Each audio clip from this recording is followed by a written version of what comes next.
Maximum পরিবার এখন জাহান্নামের টুকরা। আল্লাহ পাক পরিবারকে বলেছেন জাহান্নাম থেকে বাঁচাও, কু আনফুসাকুম ওয়া আহলিকুম নারা। এখন ওই পরিবারই হয়ে গেছে জাহান্নামের টুকরা। আপনি দিনের পথে চলতে চাইলে প্রথম হোঁচটটা পরিবার থেকে খেতে পারেন। এটা ইব্রাহিম আলাইহিস সালামের জীবনেও যেমন হয়েছে, মুহাম্মদ সাল্লাল্লাহু আলাইহি ওয়াসাল্লাম জীবনে হয়েছে। যে মিলাদ ছিলাম কিভাবে, তার ক্ষেত্রেও সেম। চাচারা শত্রু না, চাচারা শত্রু, আশপাশের মানুষ শত্রু। চাচা এসে বাড়ির সামনে খড়কুটা ফেলে দিয়ে যায়, চাচি এসে ময়লা আবর্জনা ফেলে দিয়ে যায়, কেউ গালি দেয়, কত সমস্যা। যখন নিজের মানুষ আপনার এগেনস্টে চলে যায় তখন মনটা ভেঙে যাবে, স্বাভাবিক। কারণ নিজের মানুষটা সারা দুনিয়া যদি আপনার বিপক্ষেও থাকে, কাছের কিছু মানুষ আপনার পক্ষে থাকে, তখন আপনি বাসাতে অ্যাটলিস্ট সিংহ, তখন বাসা থেকে এনার্জি নিয়ে বাইরে যুদ্ধ করতে পারবেন। কিন্তু বাহিরে সবাই মোটামুটি ধরেন যে আপনার পজিটিভ, তো বাসায় এসে দেখলেন যে বাসায় আপনার কোনো রকম অনুকূল পরিবেশ নাই, তখন বাইরের সিংহ হলে বাসায় বিড়াল হয়ে থাকতে হবে। দেখেন ইব্রাহিম আলাইহিস সালামের জীবনে আর মুহাম্মদ সাল্লাল্লাহু আলাইহি ওয়াসাল্লামের জীবনে একটা স্পেশাল নিয়ামত ছিল, সেটা হলো স্ত্রীদের নিয়ামত। স্ত্রীদের নিয়ামত। বাহিরে মানুষ অনেক কিছু বলছে, গালিগালাজ করছে, মারছে, কাটছে, থুতু দিচ্ছে, সমালোচনা করছে, কিন্তু বাসায় ইব্রাহিম আলাইহিস সালামের আছেন সারা, হাজেরা, আর মুহাম্মদ সাল্লাল্লাহু আলাইহি ওয়াসাল্লামের আছেন খাদিজা। বাসায় আপনি একটা কি বলবো, যে বড় একটা প্রশান্তির জায়গা আপনার বাসায় আছে। তো এটা একটা বড় নিয়ামত যেটা ইব্রাহিম আলাইহিস সালাম এখন হারালেন কিভাবে? বাবা বাসা থেকে বের করে দিল। এখান থেকে বুঝতে হবে যে দিনের পথে চলতে গেলে প্রথম বাধা পরিবার থেকে আসতে পারে।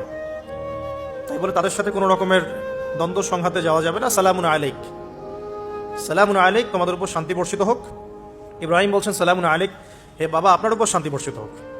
শুধু তাই না, আরো বলছেন আস্তাগফিরুল্লাহ রব্বি, আমি আপনার জন্য আল্লাহর কাছে ক্ষমা চাইব ইনশাআল্লাহ। ইন্নাহু কানা বি হাফিয়া, তিনি আমার প্রতি খুব মার্সিফুল, আশা করি তিনি আমার দোয়া কবুল করবেন। কিন্তু যখন তিনি জানতে পেরেছিলেন যে তার বাবা শিরকের উপর আছেন, আল্লাহ পাক মাফ করবেন না, সূরা তাওবার মধ্যে আছে, তখন থেকে তিনি আর ক্ষমা চান নাই, বাবার জন্য ক্ষমা চান নাই। এবার ইব্রাহিমের সফর শুরু হলো একাকিত্বের সফর। তার মানে একটা বিষয় এটাও শিখতে হবে, হকপন্থীদের সাথে আল্লাহর দেয়া একটা বিশেষ নিয়ামত হচ্ছে একাকিত্ব। হকপন্থীদের লাইফে আল্লাহ পাকের পক্ষ থেকে একটা বিশেষ অনুগ্রহ হচ্ছে একাকিত্ব। মানে একাকিত্ব কেন নিয়ামত বললাম? কারণ একাকিত্ব মানুষকে আল্লাহ চিনিয়ে দেয়। অনেক আলেম দেখবেন যারা জেল টেল খেটে বের হয়েছেন, তারা সবাই একটা কথা বলবে, জেলখানায় আমরা আল্লাহকে চিনেছি। সব আলেমরা এই কথা বলে যারা ওখান থেকে বের হয়ে আসে। কারণ একাকিত্ব মানুষকে গভীরভাবে ভাবায়, আল্লাহকে পাওয়ায়, আল্লাহর কাছে দোয়া করতে শেখায়, মানুষকে বোঝায় যে আল্লাহ ছাড়া কেউ নয় সাহায্য করার। তো যারা হকপন্থী হয়, একাকিত্ব তাদের বরণ করতে হয়। এটা মাথায় রেখে পথ চলতে হবে। ইব্রাহিম আলাইহিস সালাম পথ চলা শুরু করলেন। এবার কি হলো, তিনি কি বাসা থেকে বের হয়ে সেই এলাকা, ওই নমরুদের দেশ ছেড়ে চলে গিয়েছিলেন? উত্তর না, প্রথমে তিনি চলে যান নাই। প্রথমে তিনি ওই সমাজেই থেকেছেন, থেকে দাওয়াত দেওয়ার চেষ্টা করেছেন। তিনি ওই সমাজেই থেকেছেন, থেকে দাওয়াত দেওয়ার চেষ্টা করেন। ঠিক মুহাম্মদ সাল্লাল্লাহু আলাইহি ওয়াসাল্লাম সমাজের মানুষ যখন নির্যাতন নিপীড়ন করছেন, তিনি কি শুরুতেই সমাজ ছেড়ে বের হয়ে চলে গেছেন? না, 13 বছর দাওয়াত দিয়েছেন। কত বছর? 13 বছর। তো ইব্রাহিম আলাইহিস সালাম সমাজের মানুষকে দাওয়াত দেন। কিভাবে দেন? কোরআনে এভাবে ভাষা আসছে। আমি সূরাগুলোর নাম বলে দিই, আপনারা একটু চেক করে নিয়েন। সূরা আম্বিয়ার মধ্যে আসছে, সূরা সফফাতের মধ্যে আসছে, সূরা আনআমের মধ্যে আসছে। তো তিনি দাওয়াত দেন এভাবে যে ওয়াইজ ক্বালা ইব্রাহিম, যখন ইব্রাহিম বললেন লিআবিহি ওয়া কওমিহি, তার বাবাকে এবং তার কওমকে বললেন, মা হাযিহি তামাসিলুল্লাতী আনতুম লাহা আকিফুন, তোমরা এইসব কি মূর্তির উপাসনা করো, এর চারপাশে ঘুরতে থাকো, কি সব করো? তো তারা বলে যে নাহনু বাল ওয়াজাদনা আবাআনা কাযালিকা ইয়াফআলুন, আমরা আমাদের বাপ দাদাদেরকে দেখেছি এইভাবেই করতে। একদম জাহেল, বস্তুবাদী, জানোয়ারের মতো। মানে খাও দাও, সেক্সুয়াল সম্পর্ক, বিয়ে শাদী, সন্তান, এর বাইরে কিচ্ছু চিন্তা করতে পারে না। দুনিয়া আর দুনিয়া, এর বাইরে কিচ্ছু চিন্তা করতে পারে না। ইল্লা মাশাআল্লাহ, কিছু পরিবার আছে এর বাইরে, তাদের কথা আলাদা। সবাই তো আর ছোটবেলা থেকে আধ্যাত্মিক পরিবার পায় নাই, দিনই পরিবার পান নাই, আর এটার পরিমাণ দিন দিন কমেই আসছে। তাদের রেফারেন্স কিন্তু এটাই ছিল। কোনো দালিলিক জ্ঞানতাত্ত্বিক যুক্তি বিজ্ঞান দর্শন এখানে নাই। দর্শন এখানে কি, ফিলোসফিটা কি, বাপ দাদাদেরকে দেখেছি করছে।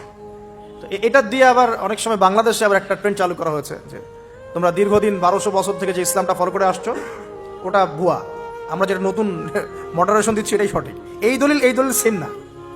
এখানে অমুসলিমদেরকে দাওয়াত দেওয়া হচ্ছে। অমুসলিমরা বলছে যে আমরা বাপ দাদাদেরকে দেখেছি যে তারা এইভাবেই মূর্তি পূজা করতো, আমরা তাই করি। এটার সাথে কি হানাফি মাযহাবকে মিলাবেন আপনি? হ্যাঁ, হানাফি মাযহাব বাপদাদা থেকে চলে আসছে, ভুয়া নতুন যেটা দিচ্ছি এটাই সঠিক।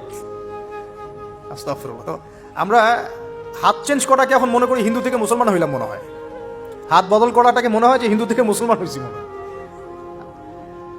গভীরে ঢোকেন ওলামায়ে কেরামদের মানে দার্সে গিয়ে বসে গভীরে ঢুকলে বুঝতে পারবেন ইসলামিক স্কুল অফ থট গুলা প্রত্যেকটারই ভিত্তি আছে, এগুলোর গভীর শেকড় আছে, ভিত্তি আছে। আল্লাহ, রাসূল এবং রাসূলের সাহাবীগণ, এই তিনটাকেই মানতে হবে। আপনি যদি বলেন যে আমি সাহাবীদেরকে মানি না, খালি আল্লাহ এবং রাসূলকে মানি, তাহলে আল্লাহকে রাসূলকে মানতে পারবেন না। সাহাবীদের অনুসরণ না করলে রাসূলকে ফলো করতে পারবেন না। তো ওইটা আজকের ইস্যু না, এটা ফিকহি অনেক ব্যাপার, গভীর ব্যাপার, এটা অন্যদিন কথা হবে। এই দলিল আর এই দলিল কিন্তু সেম করা যাবে না। আবার আমরা বাপ দাদা থেকে দেখে আসছি তোমরা নামাজ এইভাবে পড়ো, এই নামাজ ওই দলিল চলবে না, আমারটা ঠিক, এটা ঠিক না। নামাজ যেটা পড়ে আসে তারা এটা ঠিক আছে, এর প্রত্যেকটা দলিলের মধ্যে অথেন্টিসিটি আছে। এরকম করে সমাজে ফিতনা ছড়ানো ঠিক হবে না, বিভ্রান্তি ছড়ানো ঠিক হবে না। এখন আসুন ইব্রাহিম আলাইহিস সালামকে কি আনসার দিচ্ছেন? আমরা আমাদের পিতা মাতাদেরকে দেখেছি, বাপ দাদাকে দেখেছি এরকম তাওয়াফ করতে, মূর্তির চারপাশে পূজা করতে, নজর দিতে। তো ইব্রাহিম আলাইহিস সালাম বলছেন যে হাল ইয়াসমাউনাকুম, এই মূর্তিগুলো কি তোমাদেরকে শুনতে পারে? ইয তাদউন, যখন তোমরা একে ডাকো। হাল ইয়ানফাউনাকুম, তোমাদের কোনো উপকার আসতে পারে? আও ইয়াদুররুকুম, তোমাদের কোনো ক্ষতি করতে পারে? তার দলিলগুলো কিন্তু অকাট্য। ইব্রাহিম আলাইহিস সালামের দলিলগুলো কিন্তু এখানে, যুক্তিগুলো কিন্তু অকাট্য। আসলে কি সে শুনতে পারে? আসলে কি সে দেখতে পারে? আসলে কি সে তোমার উপকার করতে পারে? তাদের কিন্তু কিছু বলার নাই এখানে।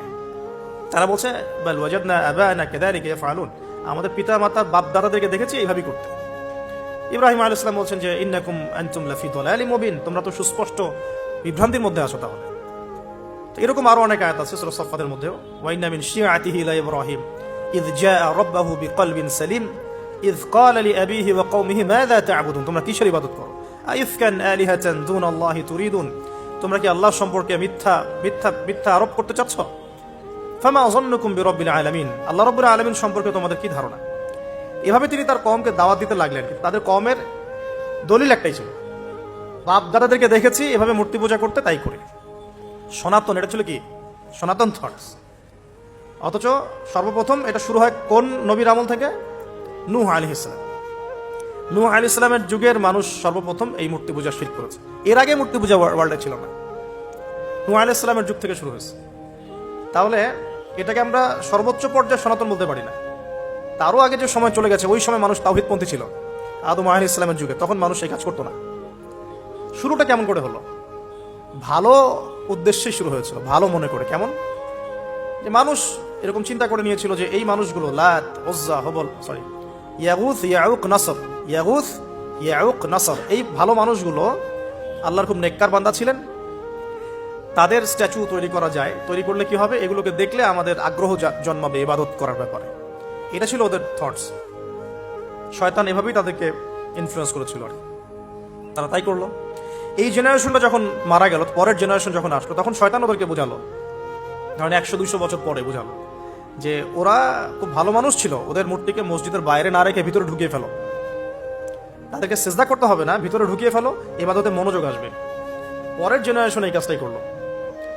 থার্ড জেনারেশনকে শয়তান বোঝালো যে সরাসরি ওদের কাছে চাইলেই হবে, তারা আল্লাহ পাকের অনেক মানে কি আনুগত্য প্রাপ্ত, নৈকট্য প্রাপ্ত বান্দা, সরাসরি তাদের কাছে চাইলেই হবে। আল্লাহর কাছে চাওয়া, এখানে চাওয়া একই কথা, ওখানে সিজদা করা, এখানে সিজদা করা একই কথা। এখান থেকে শুরু হলো সরাসরি স্ট্যাচু ওয়ার্শিপ। সরাসরি স্ট্যাচু ওয়ার্শিপিং এখান থেকে শুরু হয়েছে।